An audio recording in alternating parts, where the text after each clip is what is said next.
Can you hear me now?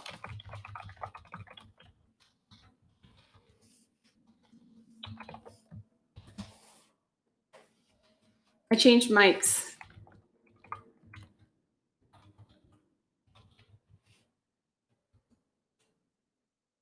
Oop. Your message was blank.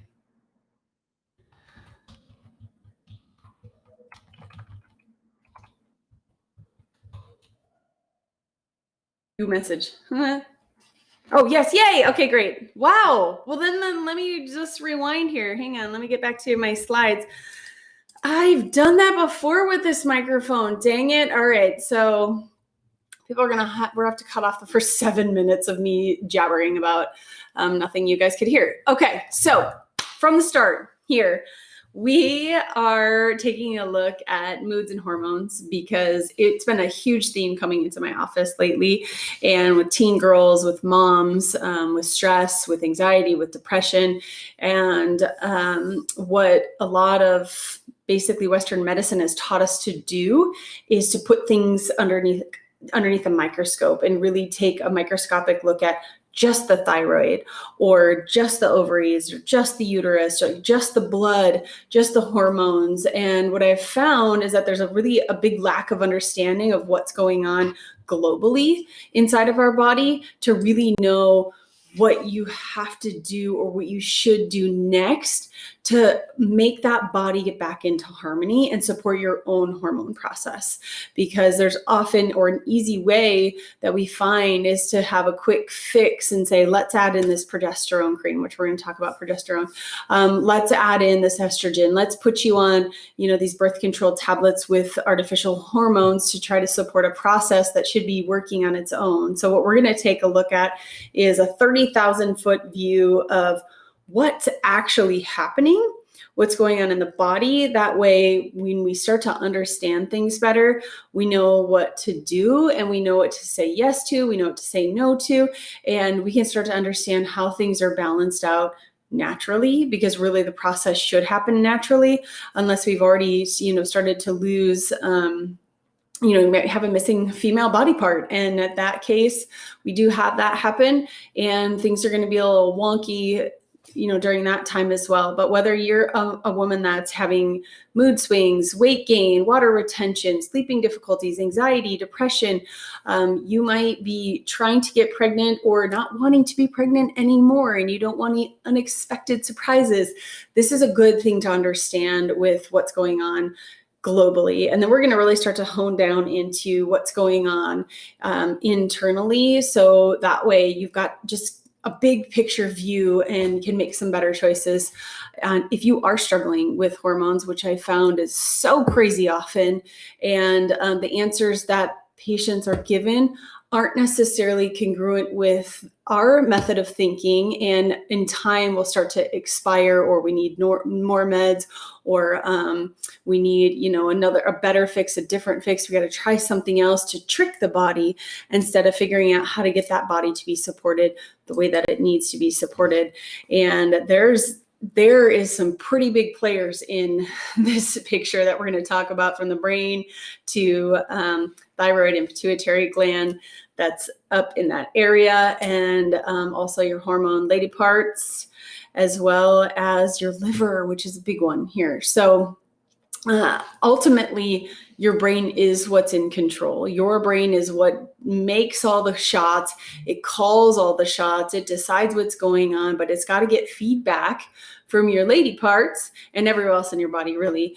It's got to get feedback, and it has to know what it needs to do, because we'll often see an overproduction of one hormone and an underproduction of another, and a ratio that's off. And women are like, oh my gosh, this is so challenging. I don't know what to do about it. This is overwhelming. I don't understand why. So let's break this down and look at how the brain starts calling the shots and where it gets the information from, and why the hormones or your blood chemistry might be off, if it is, or some people have done saliva tests too to look and see at some of their imbalances. So there's a couple different ways that your brain does get feedback that we'll chat about and help you start to understand and digest a little bit more. But this slide I probably use, this is where I was, I apologize, when we didn't have the audio. But this slide, I had a lot of just, I guess, light bulbs go off when I saw it that said you live your life through your nervous system. And you really hadn't thought about that, but everything you think, everything you say, everything you do, every emotion that's processed has to be filtered through that nervous system. And what happens is you start becoming you through that process. And we'll have people sit in the same environment. I'm sure you guys have been here before, where you can all be in the same exact environment. And there are people that are excited. There's people that are sad. There's people that are anxious. There's people that might be angry. We have all sorts of things going on. Some people might think that food's delicious and some might think it's disgusting. We have our own little nervous systems that our body is processing the world through. And it has to get feedback from that spinal cord, which we're going to talk about momentarily as well. And it's kind of like your direct connection. So the way we can break it down is your brain is going to get influence directly from its world, from its senses, from everything that you're doing, from balance and motor movement, how it feeds the brain. And then it also gets feedback, we call it through the blood, cholinergic, how it's going to influence the brain directly. And that's more of your Wi-Fi. So if you've got hardwiring as the Ethernet and Wi-Fi is that blood chemistry that it's being influenced through, and people get really, really focused on that blood chemistry and try to alter that instead of understanding big picture of what your brain's doing and what that pituitary, or if you guys have heard of HPA axis, what that thing is doing, instead of, microscopically looking at maybe estrogen and progesterone and trying to alter things there. So I had found this picture when I was looking through and reading some research articles about, some of the later research about what's going on with hormone cycles and what we're finding might be interfering with it and disrupting it, which I'm going to chat about here in a little bit. But I looked at this hormone cycle, and this photo just kind of said it all. When I saw that, I was like, every 28 days, baby, this just happens over and over and over and over again. And, when I was chatting before about natural family planning, or that might have been when my mic was off, this is really important to understand what's going on here when you are doing natural family planning as well, or if you are on a hormone supplement such as a copper ring or maybe a birth control patch or tablets, to understand that this isn't going to look like this, but this is the way we want it to look when you're not expecting. And you can see estrogen and progesterone, which are two of the big players in here that I'm going to chat most about, of how big of swings we go through with them and how inversely proportional they can be. And unfortunately, how we can be off just in a ratio where it looks like things are estrogen dominant, and it's because we don't have enough progesterone and the ratio is gone. And we might not even have enough progesterone. Wow, this is gonna be a long night if I can't talk progesterone either. And looking at that balance and really understanding how the brain is triggering the ovaries to be releasing that kind of substance into the blood, and how that balance can really get off, and what happens, down the road in long term, what's going on inside of our body. Because there's some people that are very acutely having irregularities with their hormones, and then there's some people that this is chronic, long term. We're into the third layer, which we're going to look at of stress, that's really starting to throw us off. And we have a lot more to dissect when we get to that third layer of stress instead of the outermost one. Dr. Bruce Lipton. So I love this man. And if you've ever read The Biology of Belief, or if you guys are into Joe Dispenza, or people that talk about the way that we can help calm our brain, these people are brilliant. They're amazing. Dr. Bruce Lipton was one of the highly awarded scientists that had found out that really it's not so much our genes, because we blame genes all the time. We've got a breast cancer gene in our body. We should just, be Angelina Jolie and take the breasts off, instead of really start to pay attention to what we're doing environmentally. So epigenetics is what he discovered. There's our environmental factors that are turning genes on. So we might have been dealt a hand in our lives, and it's really how we play those cards that matters. And the environment is huge. It can turn genes on and it can turn genes off. And there is research on both sides of that to look and see how genetic composition can start to play into things and how we can turn those genes on, unfortunately, like the negative way. And then also ways we can repair and heal, and they do turn off. So I'm not going to get into, the deep, dark science of that, but I feel like it's really encouraging because sometimes we think our genes are a death sentence.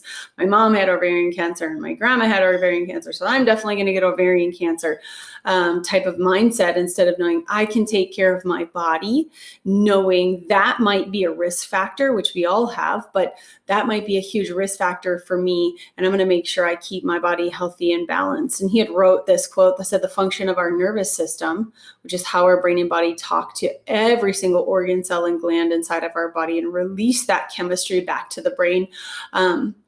That the function of that nervous system is to perceive its environment. So both externally, what's going on around you, temperature, is there a threat, what's happening, where do I need to go, balance wise, where am I at, but also internal environment. That's a huge one. That's what we're talking a lot about tonight, is internally, what's going on, what did I eat, hormone balance, what's happening. And it's going to coordinate everything. Every little function has to be coordinated through that nervous system. This is primary. And then secondary is what's going on inside of that blood, but it's going to coordinate the behavior of all of those cells, including your pituitary gland, your hypothalamus, your thyroid, your girl parts, and everything that needs to be in beautiful, perfect harmony. So I'd suggest you guys look into that, man, if you haven't, because, or Joe Dispenza, who I really love too, who talk a lot about calming that brain down and a lot about really great biology. And it's super encouraging, especially if you're on the verge of thinking, you've got some sort of death sentence with your genes or what might be going on around you or the past trauma that you've had, to take a look at rewiring yourself and letting it be a healthy connection there. So your nervous system's got two modes of operation. Where we want it is nice and balanced, kind of like we want our hormones, although they look like this.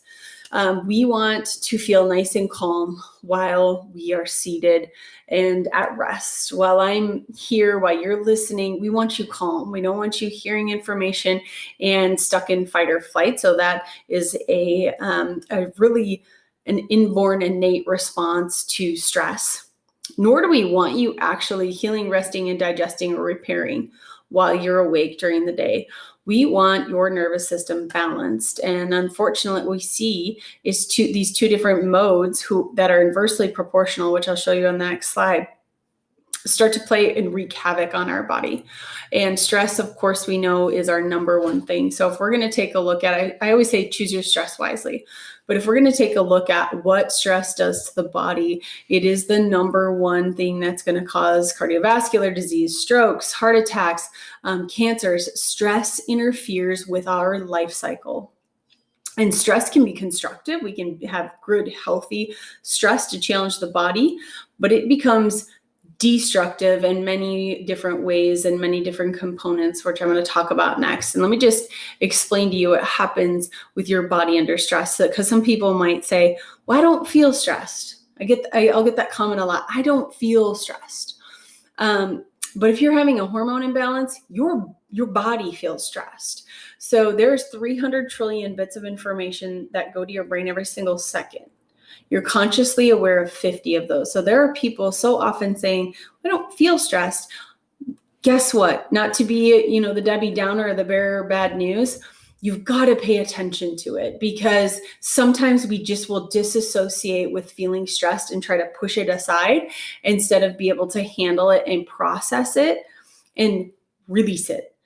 Because when we start to build up stress and we don't feel the stress, then it's stuck inside of our body and it becomes a really bad baggage that we start to carry around, and it really doesn't do great things for us. There's when you're going through something stressful, so say you're having an argument with your spouse tonight, there's gonna be about 1,200 chemicals that get dumped throughout your body. Your body is now in survival mode. The heart rate increases, blood pressure goes up, your blood gets shunted from your internal organs, so all the lady parts, out to the limbs to fight or flee. Your senses are going to turn up, like touch, your taste will go down, digestion goes down, hearing's going to go up. You're ready to fight an enemy. This is a beautiful thing when you do need to fight, when your life is at risk, when there is a bear that pops out, when you do need to win an argument with somebody, that fight or flight response is great. But when we get stuck there, when we have more stress than we can handle, more stress that we can heal and repair from, is when our body starts to lose function. And that's really where I'll start to see women looking at a hormone cycle that's been off. We know cortisol gets kicked up when we're under stress. We know adrenaline goes up. We know that the adrenal glands sitting on top of your kidneys are pumping adrenaline back to the brain. The brain just wants sugar to feed on. If you remember, sugar doesn't need insulin to cross over that blood-brain barrier. It's an instant hit to the brain because your brain's ready. It needs to handle whatever stressful thought, whatever threat is in front of them. Your brain needs the superpower to do it. And it's going to hang on to fat. It's not going to digest things because it doesn't know when it's going to get its next meal. It can't digest nutrients appropriately when it is under stress. And unfortunately, we hit that cycle over and over and over again. And we start getting hardwired for stress. We're like, oh, that's just my life. I'm just so stressed. And we just got so much to do. And we're so busy. And I'm taking this kid this way. And they got dance lessons, they karate, and we've got piano, and we've got school, and we've got masks, and we've got all these things, online school. We're sitting too long, blah, blah, blah. And there's just stress. And our body is pretty soon just hanging on to it. And what it doesn't care about at that time, it cares about survival. That's the only thing it cares about. It doesn't care about making a beautiful, lovely cycle for you to carry a baby. It doesn't want to carry a baby and grow an infant when you're under stress and barely surviving. It absolutely doesn't want it.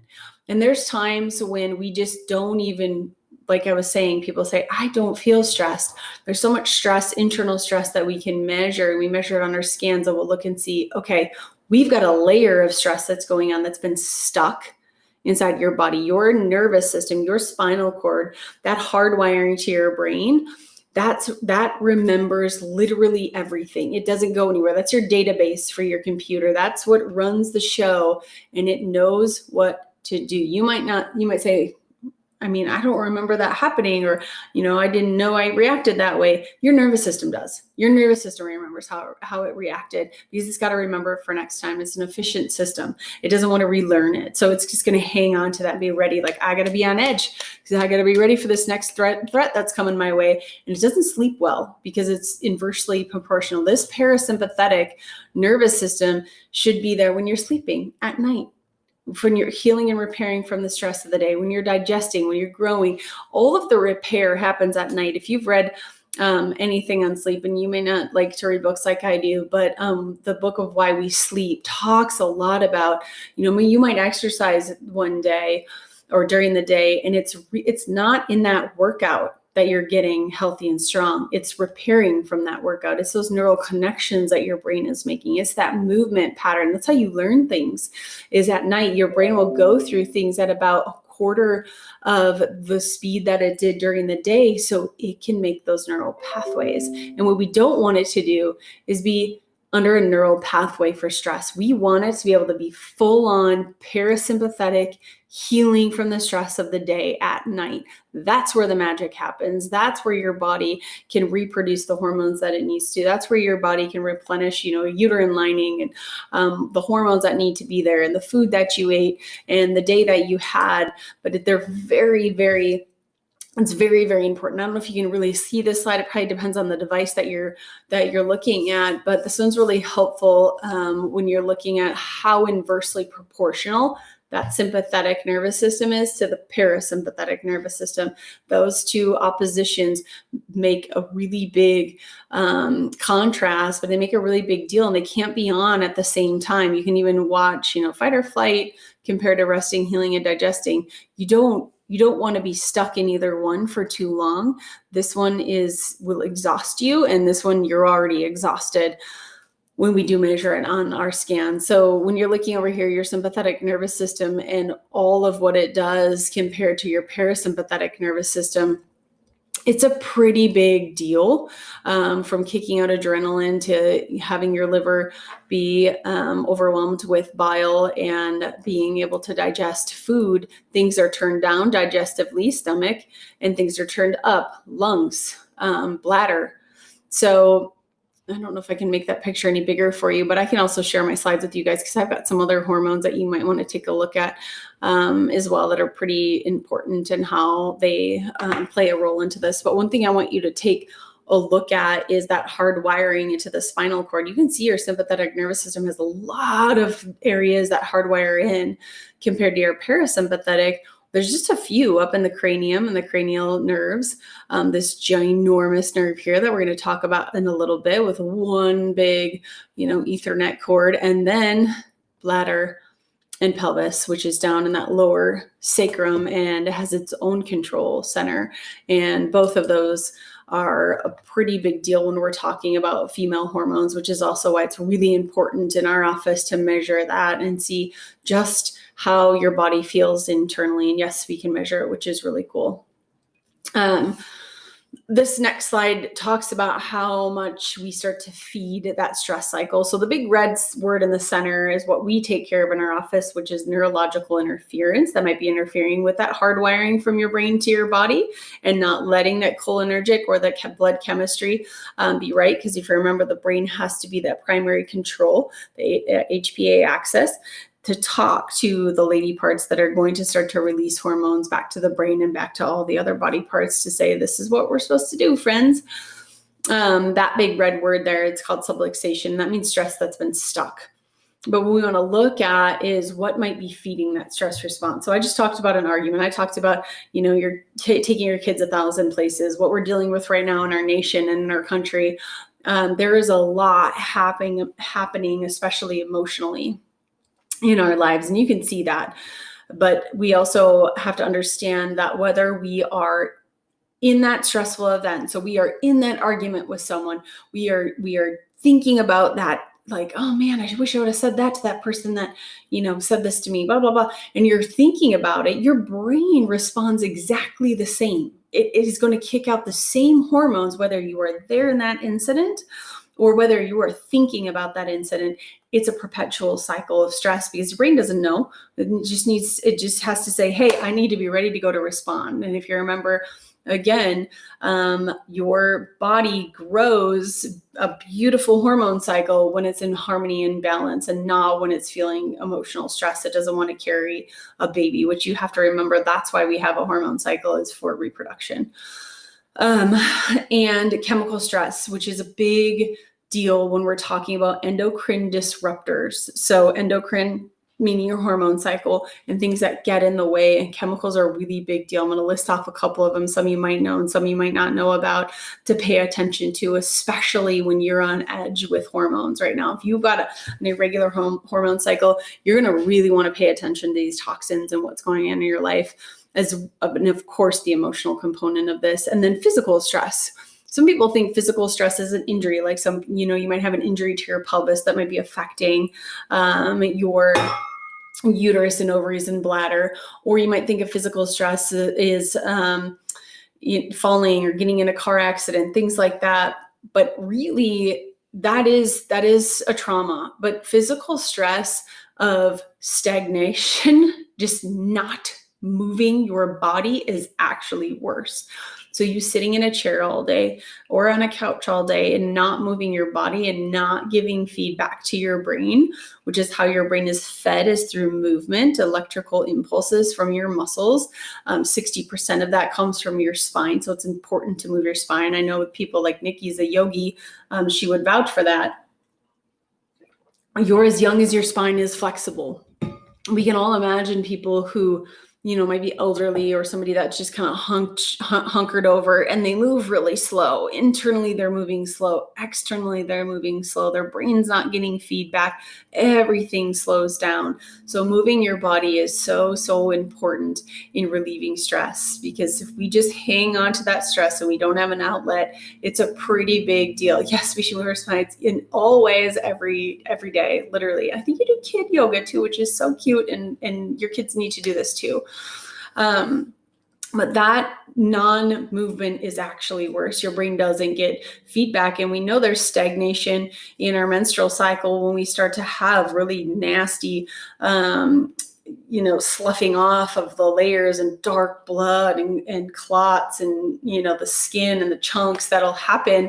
That's from stagnation as well, and the brain not getting the feedback that it needs. So making sure that you pay attention to those three components is a pretty big deal. Oh, this is my scan that I was talking about earlier to understand for you guys how we know internally what might be going on in somebody's body. This is a graph, and it looks at just how far somebody might be stuck into the sympathetic nervous system, or at rest. This test is taken at rest, or stuck in parasympathetic, which we don't want you in either. We really want you to feel balanced between those two during the day while you're just seated at rest with no stimulation. This person was shifted off the line, so I don't know if you can barely see that dot, but stuck into fight or flight, not quite up in this green box where they're working with a lower energy charge. So up here in this left-hand corner, we call this the uptight zone, and we can actually, we can usually tell with the irritable people when they come in. We're really excited for them to start to relieve some of that stress in their system when they are getting adjusted, to help with that hard wiring, to calm that brain down. This is pretty important. There's a lot of things that are restricted with that hard wiring, not just hormones, but we can usually tell you're in this uptight zone and things just aren't quite right. And we also have this exhausted zone over here where you've been in fight or flight for such a long time that it's kind of given up and said, I can't do this anymore. Someone cut the brakes. I've been on this gas pedal and nonstop, go, go, go, whether it's in your brain or physically or emotionally. You've been stuck there for too long, and you move over here into the exhausted zone. So typically, and this is not always, but this is usually what I see with women that come in my office, and the high and uptight zone are usually the hormone cycle is off, the irritability is there, the anxiety is there, some depression can be there. But when we start to move over here to exhaustion, this is usually my infertility land. So if you're somebody that's struggling with infertility, this is usually where we see you as well, where your body's been in stress for so long that it's unable to even ovulate at times, or even have a really nice uterine lining at times to be able to grow an infant. And this can be really devastating, really, really devastating for women that are trying over and over again and hoping, and praying for that child. So it's a pretty big deal when we look at this internally to know, what do we need to do about it? Really, what can we do? What external factors can we look at that we need to change in your life? But that hard wiring, how much of it needs to be helped out? Because what will happen is we have something called dysautonomia this leads to. And you may or may not have heard this word. Once again, Western medicine has started to pick up on this word as well. Dysautonomia. It means your autonomic nervous system is not functioning well. There's a dysfunction there. They're actually building whole wings of hospitals for dysautonomia. And it's kind of like the patients are like, we don't really know what's going on. It's chronic stress is what it is. And what the three systems outside of your brain, so your brain being that number one, if you remember, the primary control of all things and hormones, when your brain has been under stress for a long enough time, it is always sucking energy. I should say this. It is always sucking energy. It takes about 25% of oxygen and nutrients. I mean, I think even sometimes 50% of oxygen, depending on what you're doing. It is a huge energy suck. Huge. That's why some of your days that you use your brain, you're more tired than when you've, maybe run 15 miles. Your brain's really important for that. Then your digestive system is the next energy suck. Your immune system, and third layer is typically endocrine. So often when patients come in, they will have some sort of imbalance with all three of these areas. So we're not able to digest nutrients appropriately. There might be some leaky gut things going on, some inflammation that's happening. The immune system might be off, whether we're looking at autoimmune or a body that's having a difficult time fighting off infections internally. Maybe it might have a problem just even fighting off a virus. I'm actually doing an immune webinar, or not a webinar, it's in person. It's called Kick the Sick, for people that have some immune struggles that we're going to chat about next week on the 19th. And then endocrine is your hormones. And we will see a pretty big hit here when we get down to this third layer, when it isn't just an acute stressor that's going on. It's just not your body saying, I'm acutely under the short amount of stress and my body, my hormones are off. Instead, when we have a disruption in this endocrine cycle, this is chronic stress that's been there for so long, whether you're aware of it or not, it's what's been built up inside of our body. And we need to get rid of it. Well, stress, it would just be a beautiful thing if stress could just disappear, right? I would just love that. But it's got to dissipate. Our body has to work through it, just like it does for a weight loss program, just like it does for an exercise program. It's got to be able to work through that stress and get stronger for it. I had found this slide when I was searching for a good way to start to describe things for people. And I wanted it all on one page, because when you read through this list of low and high estrogen and low and high progesterone, which are some of these two players with your endocrine cycle that becomes off, and those two big swings, especially during the second part of your menstrual cycle, people can look at this and say, I have all of this, or I have some of this, or I have high and low estrogen, or I have high and low progesterone. This seems really weird. What's going on?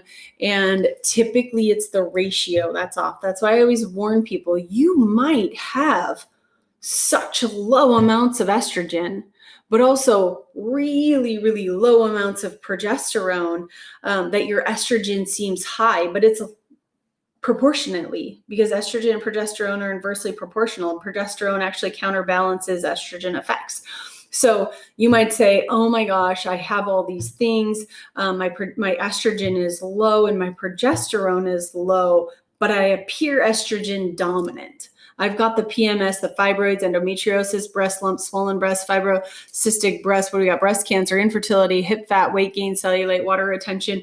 And this is also the moods and irritability that starts to happen, migraine, headaches, anxiety, all of the things that are on here. And then they look over here and say, but I also have memory loss and hot flashes or fatigue and mood swings and incontinence, muscle loss, sagging skin, no libido, and infertility. And you're like, how can I have high and low estrogen? It's because overall your estrogen is low and it hasn't been taken over. Progesterone, you also don't have enough progesterone, and your estrogen appears to be really, really high and dominant. And that means we need support on both ends of that. And typically it's up in that pituitary gland and your hypothalamus, which is the primary one. So here those two are again. So estrogen, progesterone, and you don't really need to know much about this slide other than the brain and the pelvis talking to each other and how much it does. So when you're looking at your hypothalamus, talking to your anterior to pituitary, talking to the ovaries and the follicles and the uterus and all the things that need to happen under control, or to have a nice control of your hormone balance, people get really overwhelmed. Looking at all these slides, you guys are probably like, oh my God, I don't understand. Like, there's so much happening. What you need to understand is that when that primary control center is off in the brain, because typically that hard wiring is off, and I'll show you just what I'm talking about here in a moment, or towards the end, I guess, of this, where I can really start to explain how your body starts to heal from this stuff.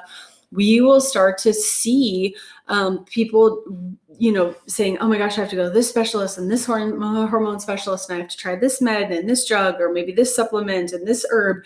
And it gets really, really overwhelming because you don't know maybe what helped it. You don't know that your estrogen, you seem estrogen dominant, yet you don't have enough estrogen. So why would you add estrogen, right? And so since you're low on progesterone, you should just add a progesterone cream. And really that's super dangerous, by the way. Progesterone creams, they typically have you put it on areas of no fat, like on your wrists, because it gets stored in the fat. It also gets transferred to other people when you touch them. It can really be a dangerous thing. And when you're adding a hormone into your life, instead of letting your body balance that out on its own, it can get really tricky. It can feel great for a while and start helping with maybe the estrogen dominance. But since you already have low estrogen overall, and that progesterone starts playing on the top of it, now we have a bigger cyclical problem going on, and your brain doesn't know how to get feedback. And one of the other big players into all of this is your liver, which I'll chat about here in just a moment, because it's got to get rid of extra estrogen, because that can also be stored inside of our body. I had pulled this slide up as well, where you can see estrogen and progesterone effects and just how completely opposite they are. Builds up uterine lining, maintains it, increases body fat, helps us use fat to burn for energy. Depression, migraine, headaches. Progesterone is an antidepressant. Interferes with thyroid, facilitates thyroid, right? Blood clot, normalizes blood, decreased libido. I mean, there's so many things when you're looking at blood sugar, endometrial cancers, and the reduction or protection from it, breast cancer, protection from breast cancer. It seems super logical to just add in progesterone instead of looking at the actual issues that are at hand, because long-term, it can cause some pretty big imbalances and some pretty big problems that we'll start to see in our lives, although it would feel like a really quick fix to something, because when you're looking at this slide, you're like, oh my gosh, look at all these things as a diuretic. It has anti-anxiety in it. It helps with libido. My husband's been complaining, blood sugars and my cravings and my metabolism. I'm retaining all this weight. Pump all of the progesterone into me. And I would really, really encourage you not to, and instead to take a look at, number one, chemicals that might be interfering with the progesterone uptake. So if you've heard of endocrine disruptors before in your life, this is something really, really important to pay attention to. And one of the things that I was taking a look at when I was reading a couple research articles about this. And by the way, just side note, one of them was about rats and how they can stress rats, and looking directly at a stressed rat and the thickness of the uterine lining and like free estrogen, and that restriction that when you feel as stress, that uptake of estrogen in the blood. I mean, it's just crazy. I didn't do the experiment on rats. I just read on the experiment with rats, but apparently they have really close cycles to us. And I just thought that was fascinating, where all they did was just stress the rat. They didn't change anything else dietarily. They didn't add toxins into its life. It was literally just stressing the rat. And I don't know what they do to stress a rat. I didn't ask. I'm not really sure how you stress a rat. But it was really kind of crazy to look at. Just the beautiful lining of their uterus was different, and the estrogen free floating and throughout their body was different from stress alone, and kept their diet and chemicals the same. But progesterone blockers, when you're looking at what might interfere with progesterone, so many chemicals do that they're finding. And I was finding this in actually medical journals, which I thought was pretty great to see that they were able to, realize exactly what's happening in our system and in our lives and our bodies. And endocrine disruptors, I'm getting a little bit microscopic with the fact that it blocks progesterone. They do a lot of crap. These chemicals do a lot of crap in our body. It is one of those feeders of that stress response. That chemical stressor, along with physical and emotional, can play a pretty big role. And the number one endocrine disruptor that was listed was BPA. So if you've started to see like BPA free and plastics and paying attention to that, I thought this statistic was wild. And once again, I found this in a medical journal that in 2012, 9.5 trillion tons of BPA was produced in just the USA alone. I mean, think of how many things we get from China. I didn't even look up how much they make. But that being the primary endocrine disruptor, that should really start sending off some red flags to us, and take a look at and start purchasing things on purpose that are BPA free. And I know that you go to the grocery store, you go to Costco, for God's sakes, and everything's lined in plastic. Your salad's in plastic bags, and your apples are all encased in plastic, and the carrots are in a plastic bag.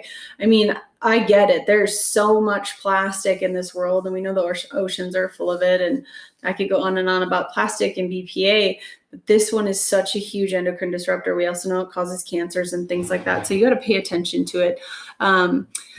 Unfortunately, in America, cosmetics are really big endocrine disruptors. If you're not paying attention to how the clean, lotions and potions and things you're putting on your body with fragrances and all the nasty chemicals, there's about 2,200 that are okay in the United States that aren't okay in any other country, especially Europe, that we put on our skin, and that's absorbed in 26 seconds, which is just wild.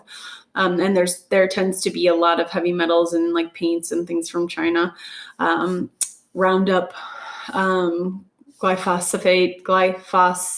Oh my gosh, I always say glyphosate, and I know I say it wrong, but it's the Roundup. It's the chemicals that are sprayed on our foods that are also chemical and endocrine disruptors that we really need to pay attention to. So you are someone right now that's like, I know my estrogen and my progesterone are off. I don't even need to draw my blood. I don't need to do the saliva test. I have all the things that have been listed in those slides. Pay attention to this. Pay really close attention to what's going on. Pay really close attention to what stress you're allowing into your life. Choose really wisely there and figure out what you can do to stop that cycle.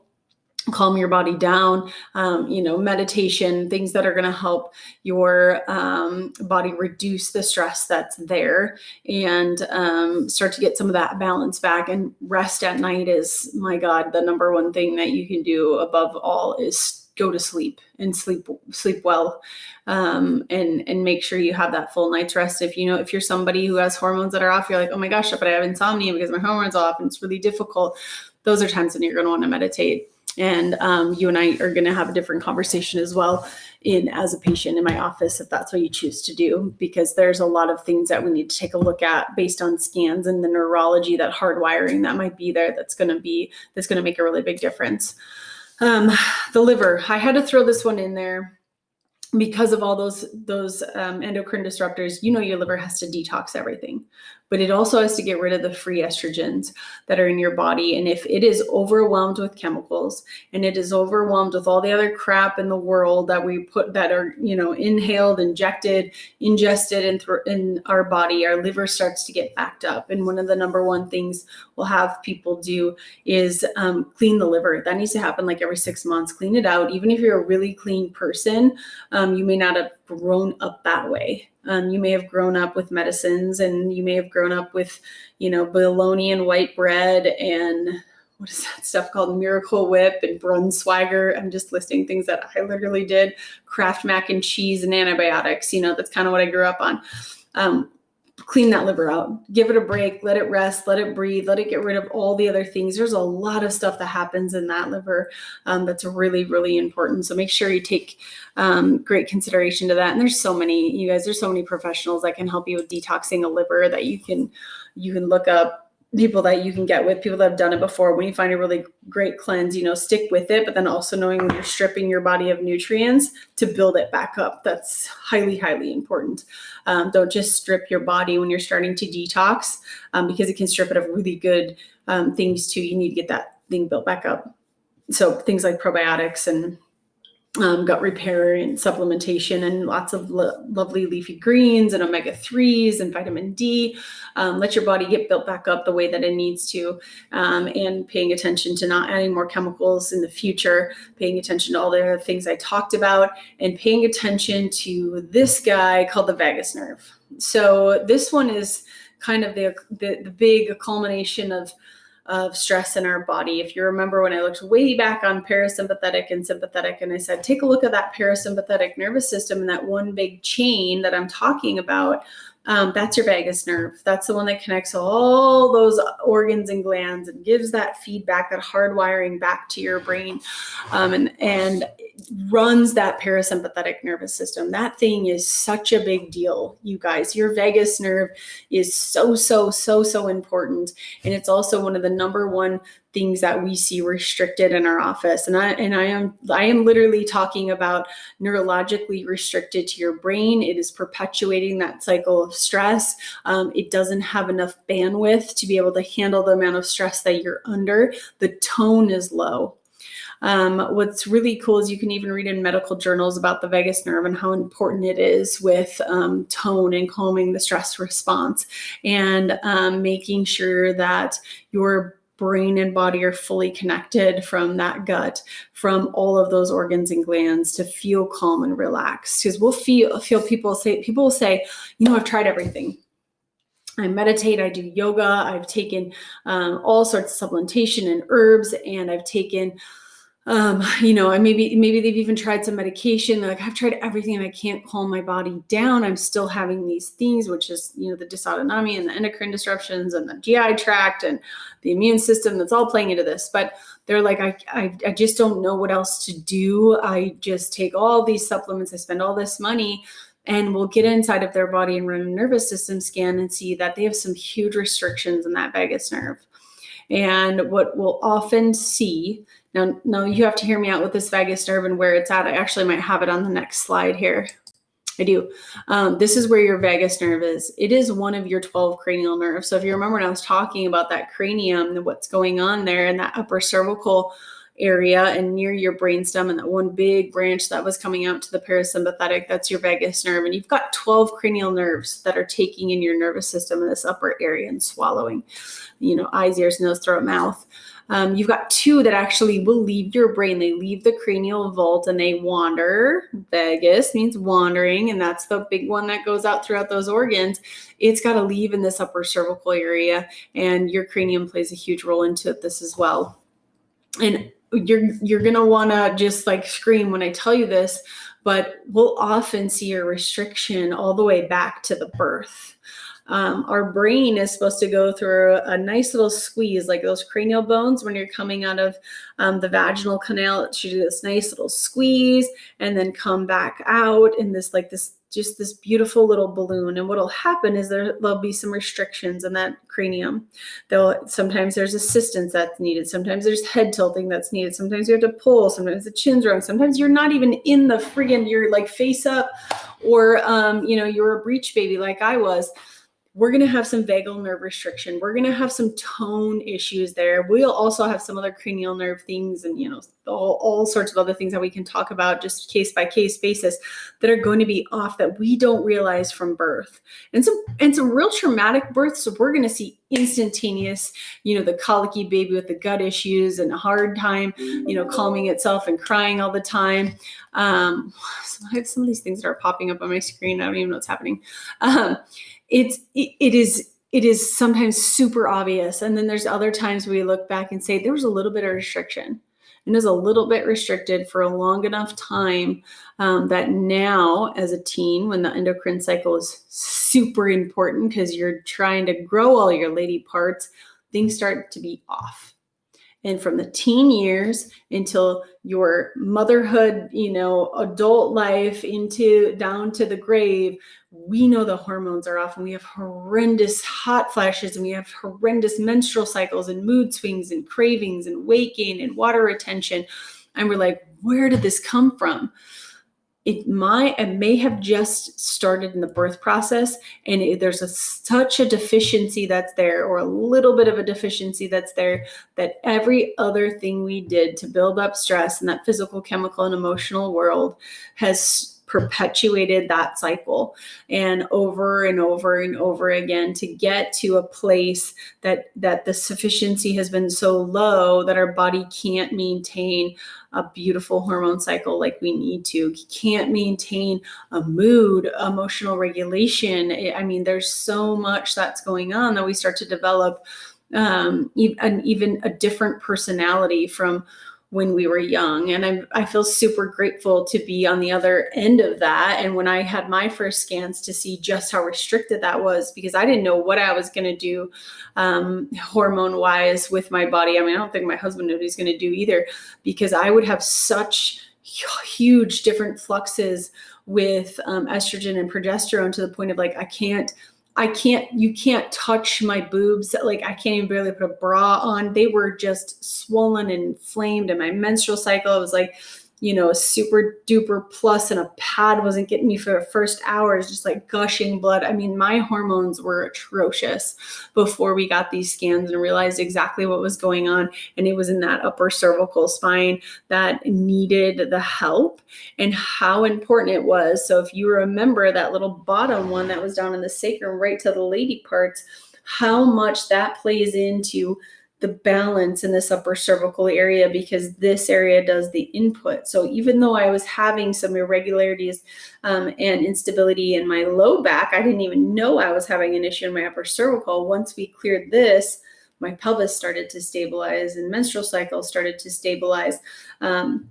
And when I had found out, once we had started to change that hard wiring, we took a look at internally at the chemistry to see, okay, what's still off, what might be going on that's differently. And something that I had done that now, lost video. I don't know. I hope you're still on. I think it still says I'm counting. Shoot.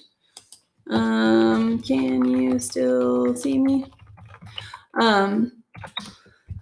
That we had to take a look at the blood chemistry, because I had just from some trauma previously and some stillborns I didn't want to be, I'm frozen. Can you hear me? Can you hear me? I had a tubal ligation, and that throws a whole monkey wrench into the hard wiring and what sort of thing needs support. And so what we ended up doing is getting some whole food supplements that support your own ovaries and your own thyroid and your own uterus and your own pituitary and hypothalamus to regenerate and grow and replenish itself. Which has been really, really important for me, especially since I did cut that hard wiring. But I have women who have had endometriosis and lost an ovary. I mean, we've got some women that are able to work it out and figure their body's able to balance itself, which is usually for me one of the biggest messages that I want to tell people is that our bodies are designed to self-heal and to self-regulate. They are designed to be healthy. We've got to give it the right opportunity. We got to put it in the right environment. We need to make sure the hard wiring's there. That way that the blood chemistry can be right.